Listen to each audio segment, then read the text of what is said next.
Hey guys, welcome back to another video. It is Thursday, April 3rd, 63 degrees, it's raining again. I got something else in the mail today. I picked this up off of Amazon. I went ahead and did the front wheel the other day. I got that wheel off of Jensen, and I wanted to get the same rear wheel so it can be matchy-matchy front and back, but the wheel that I chose for the front, the matching rear, is the only option they had was,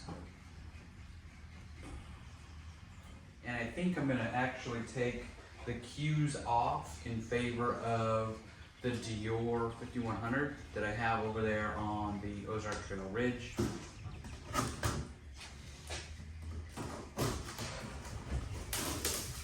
The thing that's kind of disappointing is you have to do your own tape. So this is what we got. It is just the rear. There's nothing extra. 6-bolt disc mount. You know, this is a decent wheel, and actually looks a little bit different than what I'm used to seeing. The Jgbike on the hub there, it used to have a red line, and it was maybe a little bit bigger. But let's get a quick little. It actually sounds kind of quiet compared to the other one.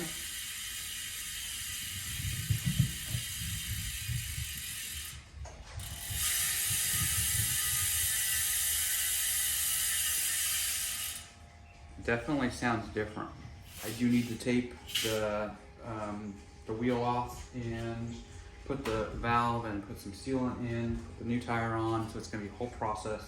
Got to do the cassette swap and the shifter swap. So don't know how much of that I'm going to show, but that's just a quick look-see. Jgbike wheel, tried and true for me. I've had a couple different sets of these, and they've always been really, really good. So, all right. So the first thing that I want to do is I want to take off the rear wheel.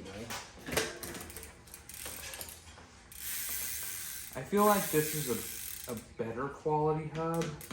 There's still a little bit of play, like you would expect, but it almost feels a little higher quality than the. It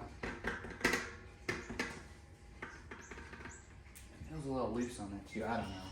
And the idea of doing it like this, so I can kind of keep it rotating while I'm putting the tape, and hopefully I have enough tape. I'm just gonna put that in, you know, not super tight, and then we can do. So here's my valve hole here. I'm gonna come over probably about 2 or 3 spoke holes and start my tape there, and I'm gonna come back this way. So I'm gonna overlap it to start, and then I'm gonna go, when I come back around, I'm gonna overlap it again in the other direction. And these rims have a really nice like channel and internal here.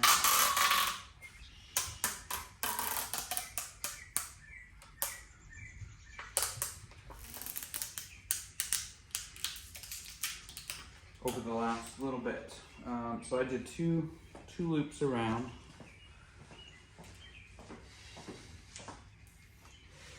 You really want to kind of push down on it, make sure that it's laying down and it's sticking.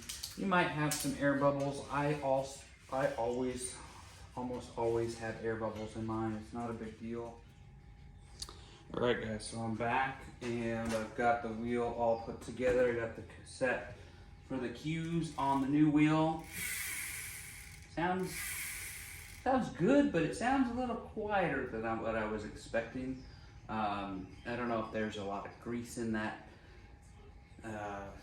free hub where the paws are and stuff like that. They might have over greased it to kind of keep the noise level down. Eventually it might louden up a little bit, but I'm perfectly fine with that level of noise because it's not obnoxious. I got the brake on the disc, and you're probably asking yourself, well, why didn't you switch over the cassette? I thought about it, and I'm gonna end up opening up a whole can of worms if I change my derailleur and my shifter and the cassette. Not so much the cassette, because that's fine. But I don't have any shifting cable on hand. I have some up there, but I don't know if it's going to be long enough. So I could reuse this cable, but the fact that I would have to pull it all the way out of the housing, there's a good chance it'll fray, to reuse it with the other group. So for now, I'm just going to leave the cues on there.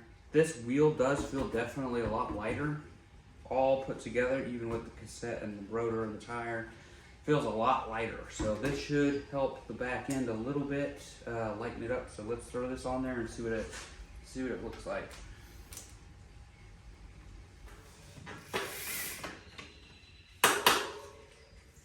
I cannot wait to take this back out and see what it can do.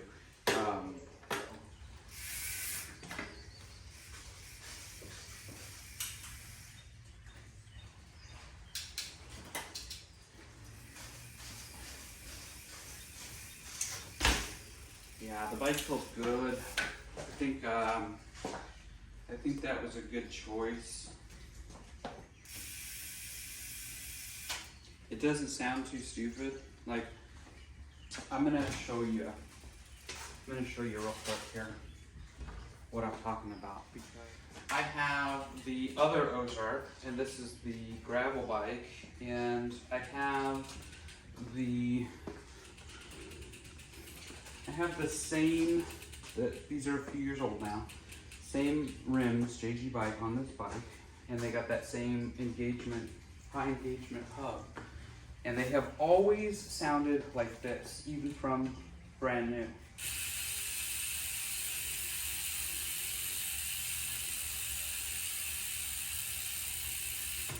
They're very loud, kind of annoying. You know, it's cool. I think a lot of people like that sound until you have it on your own bike. And then I've got the Roscoe, which has the Bontrager 108 points of engagement. Let's see if I can.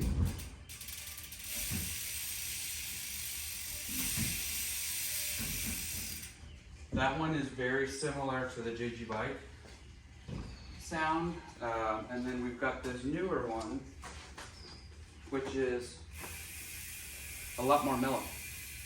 I like it. So you still know that you're riding. You can still hear it when you're coasting, but for the most part, it's pretty quiet. So that'll be something that we'll want to keep an eye on as we go forward with riding throughout the year. If that starts to get a little bit noisy, we'll know that it started out relatively quiet.